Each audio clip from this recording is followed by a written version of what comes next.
আসসালামু আলাইকুম প্রিয় দর্শক, অন্য মঞ্চের আলাপচারিতায় আপনাদের সকলকে আমন্ত্রণ জানাচ্ছি। নমস্কার। সেই 8 অক্টোবর থেকে অনেক জল্পনা চলছিল। সেনা হেফাজতে থাকা অভিযুক্ত 14 জন সেনা অফিসারকে 22 অক্টোবর আদালতে হাজির করা হবে কিনা। আজ 22 অক্টোবর সব জল্পনার অবসান ঘটিয়ে সেনাপ্রধান বাধ্য হলেন জেল পুলিশের প্রিজন ভ্যানে তুলে সবাইকে আদালতের সামনে হাজির করতে। 22 অক্টোবর পর্যন্ত যে ঘটনাবলী ঘটেছে তা দেখায় যে ওয়াকার এই বিশেষ লড়াইয়ে কার্যত পরাজিত হয়েছেন। 14 জন সেনা অফিসার আদালতে হাজির হয়েছেন এবং তাদের জেল বা কারাগারে পাঠানো হয়েছে। এখানে একটা ছোট্ট জয় অবশ্য আছে ওয়াকারের। কেউ কেউ যদিও এই পরিস্থিতিতে এই জয়কে ছোট্ট জয় না মানতেও পারেন। অভিযুক্তদের কাসিমবাজার জেলে সাধারণ বন্দীদের সাথে একসাথে থাকতে না দিয়ে পাঠানো হয়েছে ঢাকা ক্যান্টনমেন্টের মধ্যে একটি বিশেষ সাব জেলে। সেই সাব জেলের গঠন হয়েছে এদের রাখবার জন্যে। সেখানে তারা বিচার শেষ না হওয়া পর্যন্ত সুখে স্বাচ্ছন্দ্যের সঙ্গে থাকতে পারবেন, অনেকটা কর্মরত সেনা অফিসারদের মতো। আরো একটা ব্যাপারে ওয়াকারুজ্জামানের কিছুটা জয় হয়েছে বলে ধরা যায়। গ্রেপ্তারে হওয়ার পর নিয়ম হচ্ছে পুলিশের কাছে সোপর্দ করার কথা। দৃশ্যত সেটা হয়নি। অভিযুক্তরা সামরিক বাহিনীর কাছেই আছেন। তাদের তত্ত্বাবধানে, হয়তো হেফাজত কথাটা এখন বলা যাবে না, কারণ তাদের গ্রেপ্তার দেখানো হয়েছে। ওয়াকারুজ্জামান প্রথম থেকে চাইছিলেন সামরিক অফিসারদের বিচার সামরিক আদালতে হোক, বেসামরিক আদালতে নয়। তার সেই দাবি মানা হয়নি।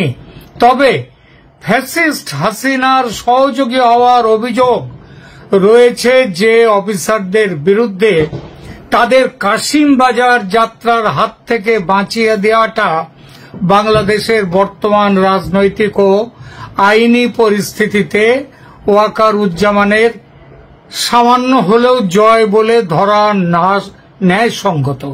এখন সেটা সামান্য জয় নাকি বড় জয়, সেটা অবশ্যই তর্ক সাপেক্ষ। 11 অক্টোবর সেনাবাহিনী জানিয়েছিল যে তারা 14 জন অফিসারকে সামরিক হেফাজতে রেখেছে। আইসিটি থেকে কোনো আনুষ্ঠানিক পরোয়ানার কপি পায়নি বলে গ্রেপ্তার করে পুলিশের হাতে তাদেরকে তুলে দেওয়া হয়নি। এটি ছিল একটি কৌশলগত পদক্ষেপ। সেনাবাহিনী নিয়ন্ত্রণ বজায় রাখার চেষ্টা করছিল এবং আইসিটির যে বেসামরিক ক্ষমতাকে চ্যালেঞ্জ করছিল সেনাবাহিনী।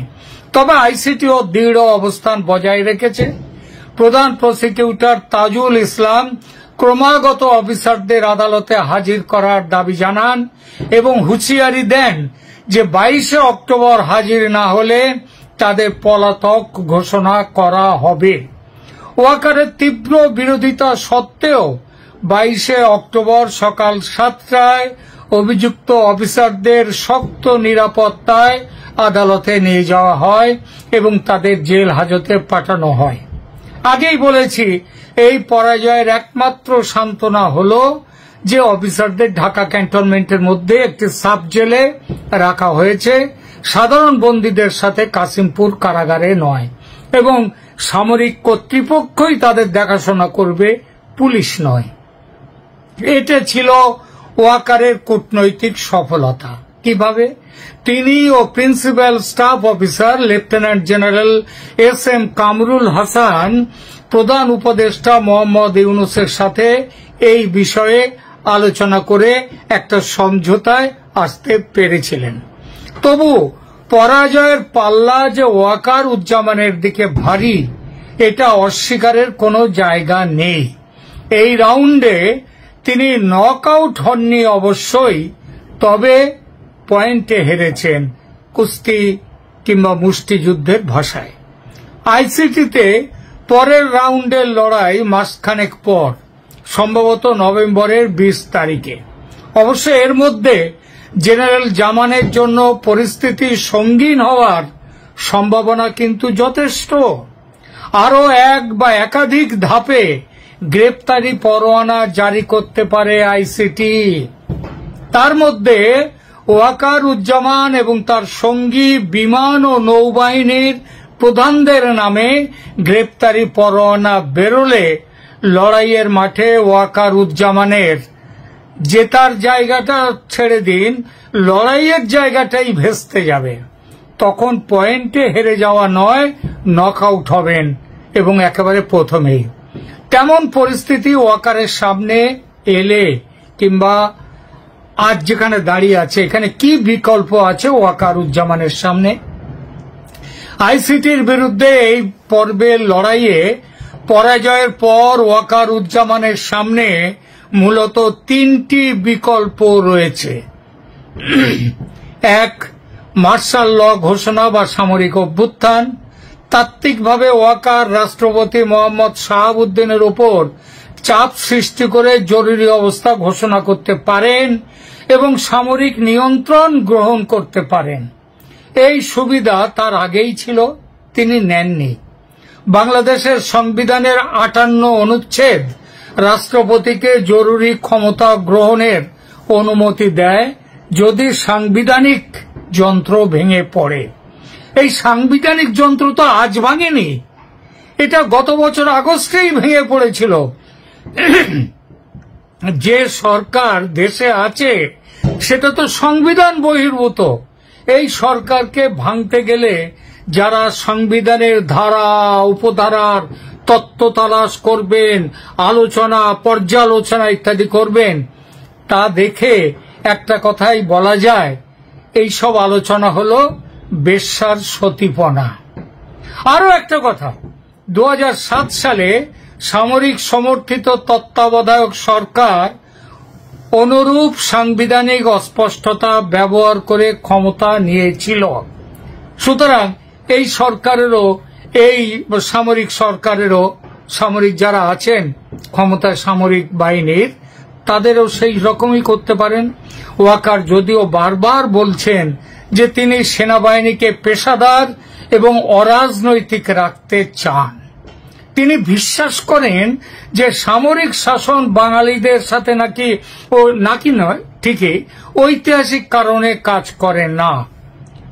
জিয়াউর রহমান, মোহাম্মদ হোসেন মোহাম্মদ এরশাদ এদের কাজ করেনি কিন্তু শেষ পর্যন্ত। এবং ওয়াকারুজ্জামান মনে করেন, তিনি বিশ্বাস করেন যে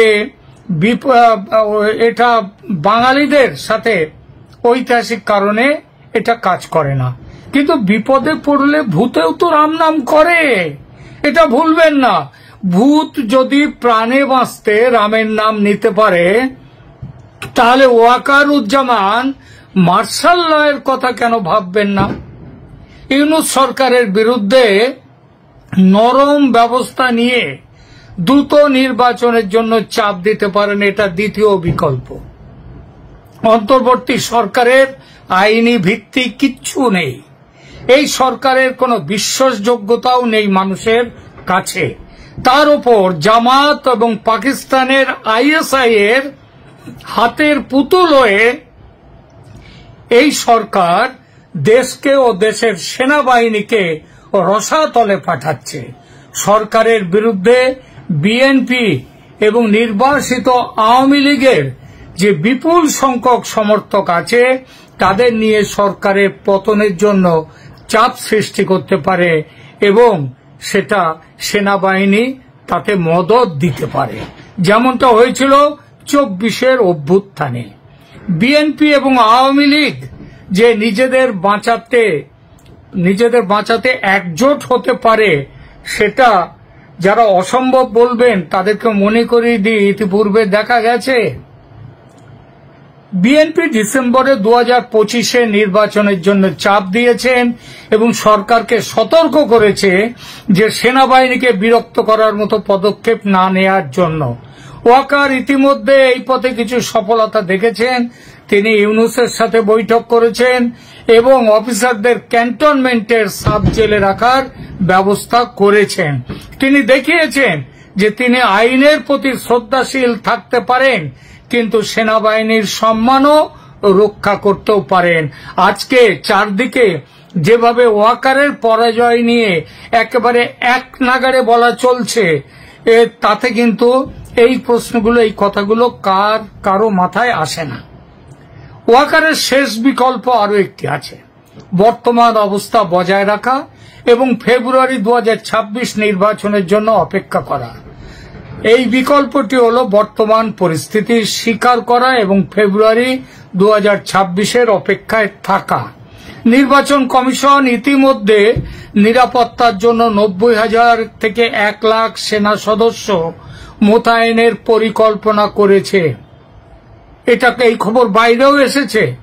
এটি সেনাবাহিনীকে নির্বাচনী প্রক্রিয়ায় একটি কেন্দ্রীয় ভূমিকা দিতে পারবে। এই পথটি ওয়াকারের দীর্ঘমেয়াদী দৃষ্টিভঙ্গির সাথে সামঞ্জস্যপূর্ণ, তবে এর জন্য খুব তাড়াতাড়ি রেগে না গিয়ে কিছুটা ধৈর্য এবং আরো অপমান সহ্য করার প্রয়োজন হতে পারে। বাংলাদেশের এই সংকটে ভারতের কি ভূমিকা হতে পারে দেখা যাক। বাংলাদেশ সেনাবাহিনী প্রধান ওয়াকারুজ্জামান ও আইসিটির মধ্যে চলমান সংঘাতে ভারত একটি জটিল কিন্তু সক্রিয় ভূমিকা পালন করছে। নয়াদিল্লির কৌশল 3টি স্তম্ভের ওপরে দাঁড়িয়ে আছে। ওয়াকারুজ্জামানকে সামরিক ও কূটনৈতিক সহায়তা দেয়া, ইসলামপন্থী মিলিশিয়া ও পাকিস্তান চীনের ক্রমবর্ধমান প্রভাব প্রতিহত করা এবং নিজের সীমান্ত চিকেন স্নেক করিডোরের নিরাপত্তা নিশ্চিত করা। এটা ভারত এইগুলোর উপরেই নির্ভর আছে। 14 থেকে 17 অক্টোবর আইসিটির পরোয়ানা জারির ঠিক পরে ভারতের মিলিটারি ইন্টেলিজেন্স থেকে 3 সদস্যের প্রতিনিধি দল ঢাকায় গিয়েছিল, যার নেতৃত্বে ছিলেন মেজর জেনারেল কুন্দন কুমার সিং। এই সফরটি ইচ্ছাকৃতভাবে খুব লো প্রোফাইল রাখা হয়েছিল, কারণ বাংলাদেশ ভারত সম্পর্ক গত বছর থেকে তীব্রভাবে তার অবনতি হয়েছে। সফরের সময় ভারতীয় টিম বাংলাদেশ সেনাবাহিনীর বিভিন্ন ইউনিট, অপারেশনস এবং planning directorate, director general of forces intelligence DGFI এবং আর্মি এভিয়েশন গ্রুপের সাথে বৈঠক করেছিল। তবে সবচেয়ে গুরুত্বপূর্ণ ছিল ওয়াকারুজ্জামানের সাথে ক্লোজ ডোর বৈঠক এবং যৌথ হেলিকপ্টার ভ্রমণ। 16 অক্টোবর ভারতীয় দল চলে যাওয়ার দিন ওয়াকার এবং বলা হচ্ছে ভারতীয় দল লালমনিরহাট ও ঠাকুরগাঁও এয়ারবেসে দুটো পুরনো বিমান ঘাঁটি পরিদর্শনের জন্য যান। এই দুটো লোকেশন ভারতের শিলিগুড়ি করিডোরের খুব কাছে এবং পশ্চিমবঙ্গের কোচবিহার জেলার সীমান্তে। এই যৌথ পরিদর্শন এবং বৈমানিক বিমানে করে পর্যবেক্ষণ স্পষ্ট ইঙ্গিত দেয় যে ভারত ও ওয়াকারুজ্জামান নিরাপত্তা ও কৌশলগত বিষয়ে পরস্পরের সঙ্গে সমন্বয় করছেন। ভারতের ওয়াকারকে সমর্থনের সবচেয়ে স্পষ্ট প্রমাণ এসেছিল মার্চ 2025-এ। যারা ওয়াকারুজ্জামানকে বেঈমান বলে দূরে সরিয়ে রাখতে চান, যে আওয়ামী লীগের সদস্য সমর্থকরা, তারা এই কথাটা মনে রাখবেন যে মার্চ 2025-এ যখন পাকিস্তানের আইএসআই সমর্থিত একটি সামরিক অভ্যুত্থানের চেষ্টা ব্যর্থ করতে ভারত গুরুত্বপূর্ণ ভূমিকা পালন করেছিল। আইএসআই ও ইসলামপন্থী জেনারেল মোহাম্মদ ফৈজুর রহমানের নেতৃত্বে ওয়াকারকে সরিয়ে দেওয়ার পরিকল্পনা করা হয়েছিল, কারণ তিনি পাকিস্তান বাংলাদেশ সামরিক সম্পর্ক জোরদার করতে এবং ইসলামপন্থী প্রভাব সেইটা তার প্রতিরোধ করছিলেন। ফয়জুর রহমান জামায়াত ইসলামীর ঘনিষ্ঠ এবং পাকিস্তান সেনাবাহিনীর সাথে খুবই ঘনিষ্ঠ সম্পর্কিত বলে জানা গেছে। ভারত কিভাবে ওয়াকারকে সাহায্য করেছিল? অভ্যুত্থানের পরিকল্পনার খবর পেয়ে ভারত ওয়াকারকে সরাসরি জানায় এবং ওয়াকার তার জন্য অনেক কিছু করে তিনি শাহজালাল বিমানবন্দরে না নেমে তিনি তেজগাঁওতে নেমেছিলেন এবং মাঝখানে তিনি তার বিমান পরিবর্তন পর্যন্ত করেছিলেন।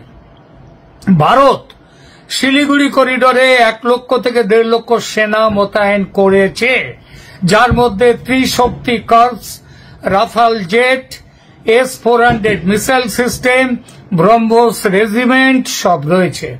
2025 সালে 30টির বেশি মাল্টি এজেন্সি ড্রিল পরিচালিত করেছে Bharat.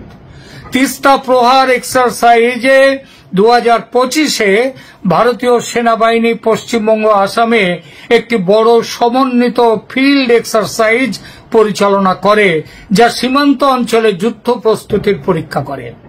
Bharat Islamic revolutionary army তৈরির যে চেষ্টা পাকিস্তানের ষড়যন্ত্রে বাংলাদেশ সেনাবাহিনীর ইসলামপন্থী গোষ্ঠী, পাকিস্তানপন্থী গোষ্ঠী করছে, ভারত তাতে গভীরভাবে উদ্বিগ্ন এবং ইউনূস সরকারের ইসলামিক রেভলিউশন আর্মি গঠনের প্রচেষ্টায় তার সমর্থন সম্পর্কেও ভারত সচেতন।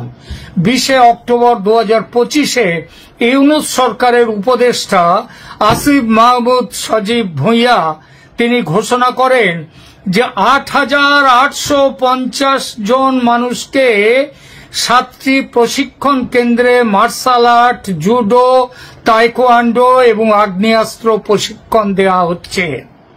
পরিকল্পনা হলো 1,60,000 মানুষকে প্রশিক্ষণ দেয়া এবং এদেরকে দিয়ে মিলিশিয়া বাহিনী তৈরি করা।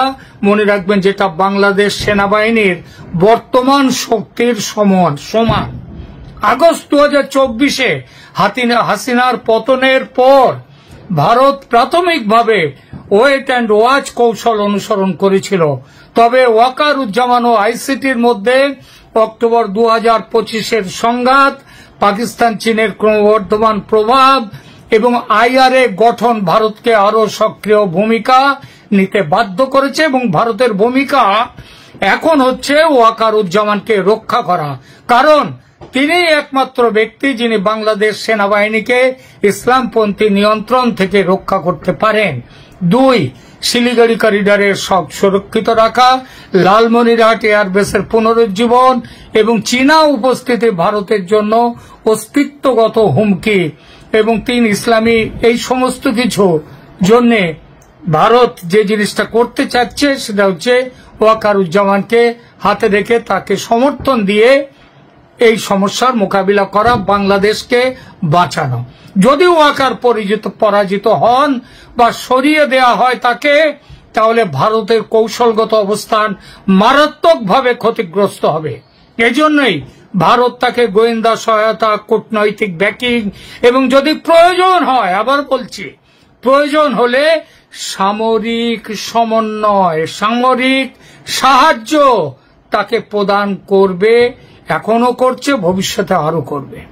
বাংলাদেশে আগামী মাসগুলো শুধুমাত্র ওয়াকার ও ইউনূসের মধ্যে লড়াই নয়, বরং ভারত, পাকিস্তান, চীন এদের মধ্যে একটি বৃহত্তর ভূ রাজনৈতিক প্রতিযোগিতার অংশ। ভারত এটা জানে এবং জানে বলেই সর্বশক্তি নিয়ে ওয়াকারুজ্জামানের পাশে দাঁড়াবে। এটা জেনে নিন স্পষ্টভাবে। বাংলাদেশের সেনাবাহিনীর বেশ কিছু পদস্থ কর্মকর্তাদের বিচারের সম্মুখীন করা হয়েছে। আজ আন্তর্জাতিক মানবতা বিরোধী অপরাধ ট্রাইব্যুনাল নম্বর 1 তাদেরকে কারাগারে পাঠাবার নির্দেশ দিয়েছেন। সে বিষয় নিয়ে কয়েকটি কথা বলতে চাচ্ছি।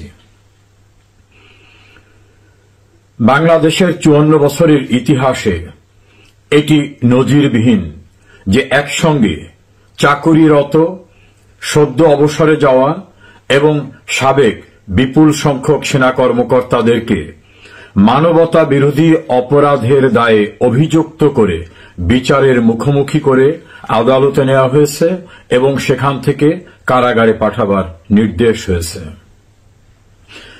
যাদের কারাগারে পাঠাবার নির্দেশ হয়েছে তাদের পরিবারের এবং শুভাকাঙ্ক্ষীদের অভিমত, এটি সরকার নিয়ন্ত্রিত এবং মুক্তিযুদ্ধে বিশ্বাস করে না এমন একটি আদর্শের দলের সুকৌশলে নিয়ন্ত্রিত বিচার ব্যবস্থা, যেখানে তাদেরকে টার্গেট করা হয়েছে।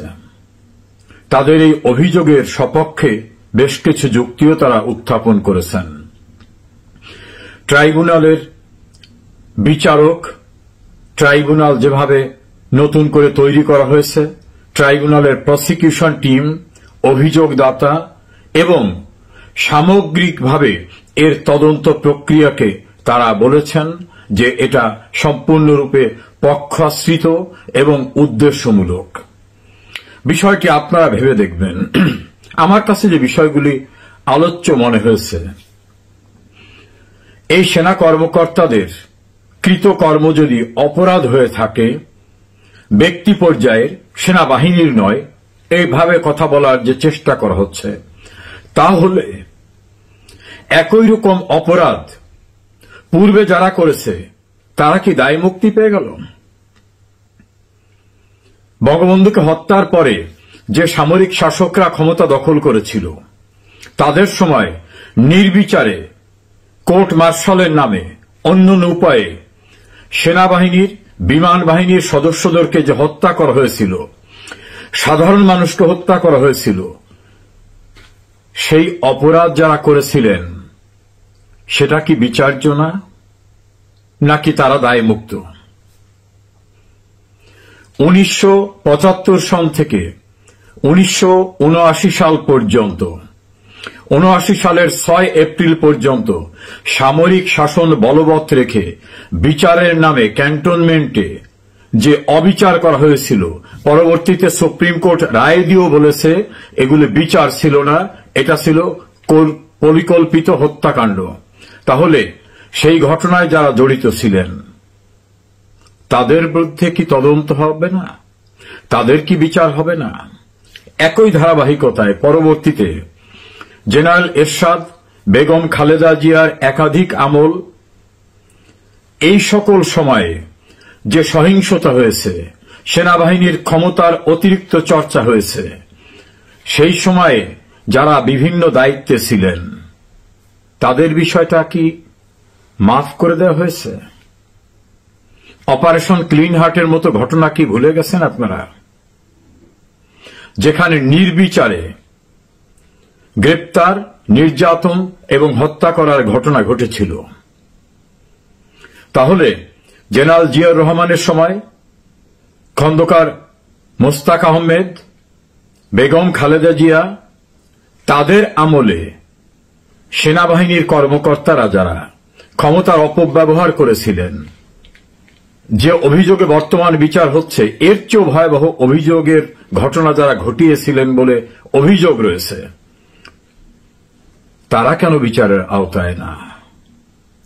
অপরাধের সংজ্ঞার ভিতরে ডেফিনেশনে কি লেখা আছে শুধুমাত্র শেখ হাসিনার আমলে যারা কোনোভাবে অভিযোগের সম্মুখীন হবেন তারাই বিচারের মুখোমুখি হবেন? জিয়া, এরশাদ, খালেদা জিয়ার আমলে যে ভয়ঙ্কর তাণ্ডব হয়েছিল, কারফিউ জারি করে, একেবারে মার্শাল্লা জারি করে যা ঘটানো হয়েছিল, সেই বিষয়গুলি কি দায়মুক্ত? এই প্রশ্নটা কিন্তু উঠেছে। আরেকটি বিষয়, সেনা কর্মকর্তাদেরকে সাব জেলে, ক্যান্টনমেন্টের অধীনে সাব জেলে পাঠানো হয়েছে। একই রকম অভিযোগে বিচারের সম্মুখীন মেজর জেনারেল অবসরপ্রাপ্ত জিয়াউল হাসান, তিনি কেন অর্ডিনারি কারাগারে? তিনিও তো সেনাবাহিনীর একজন মেজর জেনারেল এবং খুব আলোচিত দক্ষ মেজর জেনারেল। অপরাধ করেছেন কি করেননি সেটা বিচারে নির্ধারিত হবে। 15 জন সেনা কর্মকর্তা ক্যান্টনমেন্টের মধ্যে সাব জেলে থাকবেন আর জেনারেল জিয়া থাকবেন কেরানীগঞ্জে, এটা কি বিচার? কারণ বিচারের ব্যাপারে তো একটি কথা আছে, justice not only to be done, to have been shown that have been ডান। সহজে যদি বলি, বিচার বা ন্যায় বিচার করলেই হবে না, ন্যায় বিচার করা হয়েছে এটা দেখাতেও হবে। নেক্সট, এদেশের গড়ার গৌরবের অর্জনের কারিগর যে রাজনৈতিক ব্যক্তিবর্গ, তারা ভুলের ঊর্ধ্বে আমি বলছি না, যদি ভুল হয় বিচার হবে। তাদের সঙ্গে যে জাতীয় আচরণ করা হচ্ছে, যে নিষ্ঠুর আচরণ করা হচ্ছে, হ্যান্ডকাপ দিয়ে হাত পিছনে নেওয়া, তারপরে হেলমেট পরানো, প্রোটেক্টেড জ্যাকেট পরানো সহ কোর্ট অঙ্গনে তাদের সঙ্গে যে ব্যবহার করা হচ্ছে, তাদের যে গাড়িতে আনা হচ্ছে, আর এই যাদেরকে আনা হলো, এর ভিতরে যে ব্যবধান, সেই বৈষম্যটা, এটাও কি ন্যায় বিচারের ইঙ্গিত দেয়? অবশ্যই না। কারণ এই দেশ গড়ায় কারিগর কিন্তু রাজনীতিবিদরা, তাদের নেতৃত্বেই জাতির ইতিহাসের সবকিছু অর্জন। তাহলে কি বিভাজন এখানে? নেক্সট, যে বিচার প্রক্রিয়ার ভিতর থেকে হচ্ছে, সেনাআইনে বিচার না করে অর্ডিনারি ট্রাইব্যুনালে, এবং এই ট্রাইব্যুনালের বর্তমান কার্যক্রম রাষ্ট্রপতির একটি অধ্যাদেশের মধ্য থেকে অগ্রসর হচ্ছে। রাষ্ট্রপতির সেই অধ্যাদেশটি যতদিন সংসদ কর্তৃক অনুমোদিত না হবে, ততদিন কিন্তু সেটা আইন না। তা রাষ্ট্রপতির অধ্যাদেশ পার্লামেন্টে অ্যাপ্রুভ না হওয়ার পূর্বেই অন্তর্বর্তীকালীন সময়ে সেটাকে ভর করে যে বিচার করা হবে, আগামীতে যদি পার্লামেন্ট রাষ্ট্রপতির ওই অধ্যাদেশকে অনুমোদন না করে, তাহলে এই বিচারের কি হবে? এই যে যাদেরকে কোর্টে নেওয়া হলো, নির্যাতনের মুখোমুখি করা হলো, হিউমিলিয়েট করা হলো, তাদেরকে প্রেস হিউমিলিয়েশনের মাধ্যমে পরিবার আত্মীয় স্বজনের কাছে ভয়ঙ্করভাবে বেইজ্জত করা হচ্ছে, সেটার দায় কে নেবে? ইতোমধ্যে তারা যে কষ্ট পাচ্ছেন, সেটার দায় কে নেবে? শুধু কি তাই, যাদের বিচার চলমান ছিল শেখ হাসিনা সরকার আমলে, অর্থাৎ যুদ্ধকালীন সময় যারা অপরাধ করেছে, কারণ মনে রাখতে হবে এই আইনটি তৈরি করা হয়েছিল মহান মুক্তিযুদ্ধে, অর্থাৎ ৭১ সালে যারা মানবতা বিরোধী অপরাধ করেছে তাদের বিচারের জন্য। ২০২৪ কিন্তু ৭১ নয়, শেখ হাসিনার শাসন আমলটা কিন্তু ৭১-এর যুদ্ধ পিরিয়ড ছিল না। আইন প্রণয়নের যে মূল লক্ষ্য ছিল, সেই লক্ষ্যের সঙ্গে সম্পূর্ণরূপে সাংঘর্ষিক। এটা কি বিবেচনা করে দেখেছেন? শুধু সেখানেই নয়,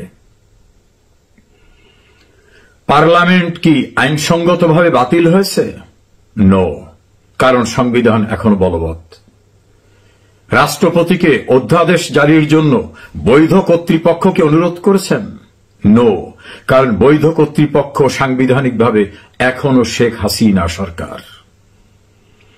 শপথ যারা নিয়েছেন তারাও বলেছেন এই সংবিধানকে প্রোটেক্ট এবং প্রিজার্ভ করব। সংবিধানে কি বলা হয়েছে? অনুচ্ছেদ ৭-এ ক্ষমতার মালিক জনগণ, সেই জনগণের অভিপ্রায়ের পরম অভিব্যক্তিরূপে এই সংবিধানের অধীনে এবং কর্তৃত্বে সবকিছু প্রতিপালিত হবে। জনগণের মালিকানার পরম অভিপ্রায়ের অভিব্যক্তি এই সংবিধান, এবং সেই সংবিধানের কর্তৃত্বে এবং অধীনে সবকিছু হবে। যদি সংবিধানের বিধিবিধানের পরিপন্থী বা সাংঘর্ষিক কিছু করা হয়, তাহলে সেটা বেআইনি হবে। আর্টিকেল 7(2) অনুচ্ছেদে এটা বলা হয়েছে। তাহলে সেই সংবিধান অনুসারে কি এখন যারা ক্ষমতা ভোগ করছেন, ব্যবহার করছেন, তারা কি অথরিটি? এ জাতীয় কোনো পদ, এ জাতীয় কোনো সরকারের অস্তিত্ব সংবিধানে আছে? উত্তর নাই। প্রশ্ন উঠেছে, সেনাবাহিনীর কর্মকর্তারা যারা মুক্তিযুদ্ধের চেতনার বাংলাদেশে দৃঢ়তার সঙ্গে বিশ্বাস করে, তাদেরকে বিনাশ করার জন্য বা সেনাবাহিনীকে দুর্বল করার জন্য মেটিকুলাস ডিজাইনে কি এই বিচার হচ্ছে? এই প্রশ্ন কিন্তু গুরুতরভাবে আসছে সামনে। সেনাপ্রধান তিনি কি আদালতের ঘাড়ে বন্দুক রেখে সুকৌশলে কোন রাজনৈতিক পক্ষের প্রেসক্রিপশন বাস্তবায়ন করছেন? এমন প্রশ্ন কিন্তু উঠেছে। কোন প্রোটেকশন কি তিনি তার কর্মকর্তাদের জন্য ভেবেছেন? তদন্ত প্রক্রিয়া, বিচার ব্যবস্থা